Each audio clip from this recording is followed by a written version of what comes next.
Petroleum ಹಾಗೂ ನೈಸರ್ಗಿಕ ಅನಿಲ ಖಾತೆಯ ರಾಜ್ಯ ಸಚಿವ ಸುರೇಶ್ ಗೋಪಿ ಅಭಿನಯದ Janaki versus state of Kerala ಸಿನಿಮಾಕ್ಕೆ ರಿಲೀಸ್ಗೂ ಮೊದಲ ಸಂಕಷ್ಟ ಎದುರಾಗಿದೆ. ಸಿನಿಮಾ ಟೈಟಲ್ ಅನ್ನ ಬದಲಾವಣೆ ಮಾಡುವಂತೆ censor board for film certification ಹೇಳಿದೆ. ರಾಮಾಯಣದಲ್ಲಿ ಶ್ರೀರಾಮನ ಪತ್ನಿ ಸೀತೆಯ ಇನ್ನೊಂದು ಹೆಸರು ಜಾನಕಿ ಎಂದು ಇದೆ.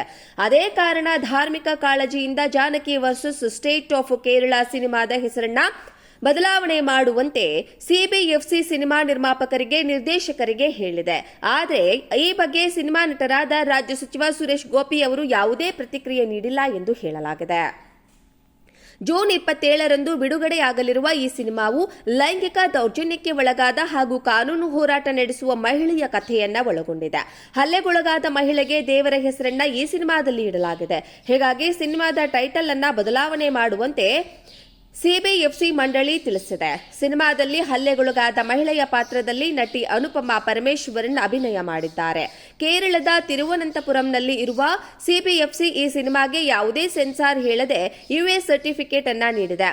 ಇದಾದ ಮೇಲೆ ಮುಂಬೈನಲ್ಲಿ ಮುಖ್ಯ ಕಚೇರಿ ಇರುವ ಸಿಬಿಎಫ್ಸಿಗೆ ಈ ಸಿನಿಮಾವನ್ನ ಕಳುಹಿಸಲಾಗಿತ್ತು. ಆದರೆ ಮುಂಬೈನಲ್ಲಿ ಸಿಬಿಎಫ್ಸಿ ಅಧಿಕಾರಿಗಳು ಸಿನಿಮಾದ ಪೆಟ್ರೋಲಿಯಂ ಹಾಗೂ ನೈಸರ್ಗಿಕ ಅನಿಲ ಖಾತೆಯ ರಾಜ್ಯ ಸಚಿವ ಸುರೇಶ್ ಗೋಪಿ ಅಭಿನಯದ Janaki versus state of Kerala ಸಿನಿಮಾಕ್ಕೆ ರಿಲೀಸ್ಗೂ ಮೊದಲ ಸಂಕಷ್ಟ ಎದುರಾಗಿದೆ. ಸಿನಿಮಾ ಟೈಟಲ್ ಅನ್ನ ಬದಲಾವಣೆ ಮಾಡುವಂತೆ censor board for film certification ಹೇಳಿದೆ. ರಾಮಾಯಣದಲ್ಲಿ ಶ್ರೀರಾಮನ ಪತ್ನಿ ಸೀತೆಯ ಇನ್ನೊಂದು ಹೆಸರು ಜಾನಕಿ ಎಂದು ಇದೆ.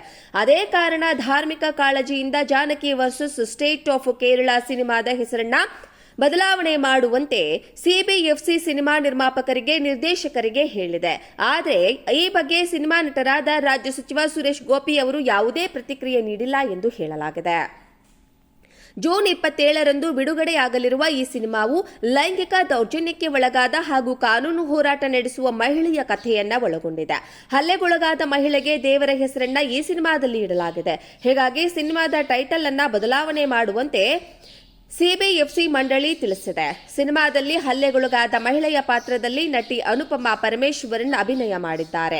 ಕೇರಳದ ತಿರುವನಂತಪುರಂನಲ್ಲಿ ಇರುವ ಸಿಬಿಎಫ್ಸಿ ಈ ಸಿನಿಮಾಗೆ ಯಾವುದೇ ಸೆನ್ಸಾರ್ ಹೇಳದೆ ಯುಎ ಸರ್ಟಿಫಿಕೇಟ್ ಅನ್ನ ನೀಡಿದೆ. ಇದಾದ ಮೇಲೆ ಮುಂಬೈನಲ್ಲಿ ಮುಖ್ಯ ಕಚೇರಿ ಇರುವ ಸಿಬಿಎಫ್ಸಿಗೆ ಈ ಸಿನಿಮಾವನ್ನ ಕಳುಹಿಸಲಾಗಿತ್ತು. ಆದರೆ ಮುಂಬೈನಲ್ಲಿ ಸಿಬಿಎಫ್ಸಿ ಅಧಿಕಾರಿಗಳು ಸಿನಿಮಾದ ಟೈಟಲ್ ಬದಲಾವಣೆ ಮಾಡುವಂತೆ ಹೇಳಿದ್ದಾರೆ. ಪೆಟ್ರೋಲಿಯಂ ಹಾಗೂ ನೈಸರ್ಗಿಕ ಅನಿಲ ಖಾತೆಯ ರಾಜ್ಯ ಸಚಿವ ಸುರೇಶ್ ಗೋಪಿ ಅಭಿನಯದ Janaki versus state of Kerala ಸಿನಿಮಾಕ್ಕೆ ರಿಲೀಸ್ಗೂ ಮೊದಲ ಸಂಕಷ್ಟ ಎದುರಾಗಿದೆ. ಸಿನಿಮಾ ಟೈಟಲ್ ಅನ್ನ ಬದಲಾವಣೆ ಮಾಡುವಂತೆ censor board for film certification ಹೇಳಿದೆ. ರಾಮಾಯಣದಲ್ಲಿ ಶ್ರೀರಾಮನ ಪತ್ನಿ ಸೀತೆಯ ಇನ್ನೊಂದು ಹೆಸರು ಜಾನಕಿ ಎಂದು ಇದೆ.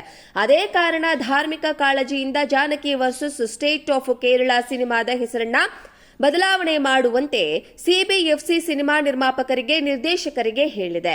ಆದರೆ ಈ ಬಗ್ಗೆ ಸಿನಿಮಾ ನಟರಾದ ರಾಜ್ಯ ಸಚಿವ ಸುರೇಶ್ ಗೋಪಿ ಅವರು ಯಾವುದೇ ಪ್ರತಿಕ್ರಿಯೆ ನೀಡಿಲ್ಲ ಎಂದು ಹೇಳಲಾಗಿದೆ.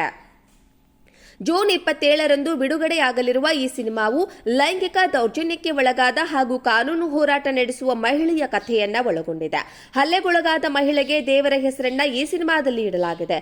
ಹೀಗಾಗಿ ಸಿನಿಮಾದ ಟೈಟಲ್ ಅನ್ನ ಬದಲಾವಣೆ ಮಾಡುವಂತೆ ಸಿಬಿಎಫ್ಸಿ ಮಂಡಳಿ ತಿಳಿಸಿದೆ.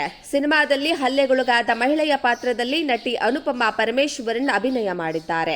ಕೇರಳದ ತಿರುವನಂತಪುರಂನಲ್ಲಿ ಇರುವ ಸಿಬಿಎಫ್ಸಿ ಈ ಸಿನಿಮಾಗೆ ಯಾವುದೇ ಸೆನ್ಸಾರ್ ಹೇಳದೆ ಯುಎ ಸರ್ಟಿಫಿಕೇಟ್ ಅನ್ನ ನೀಡಿದೆ. ಇದಾದ ಮೇಲೆ ಮುಂಬೈನಲ್ಲಿ ಮುಖ್ಯ ಕಚೇರಿ ಇರುವ ಸಿಬಿಎಫ್ಸಿಗೆ ಈ ಸಿನಿಮಾವನ್ನ ಕಳುಹಿಸಲಾಗಿತ್ತು. ಆದರೆ ಮುಂಬೈನಲ್ಲಿ ಸಿಬಿಎಫ್ಸಿ ಅಧಿಕಾರಿಗಳು ಸಿನಿಮಾದ ಟೈಟಲ್ ಬದಲಾವಣೆ ಮಾಡುವ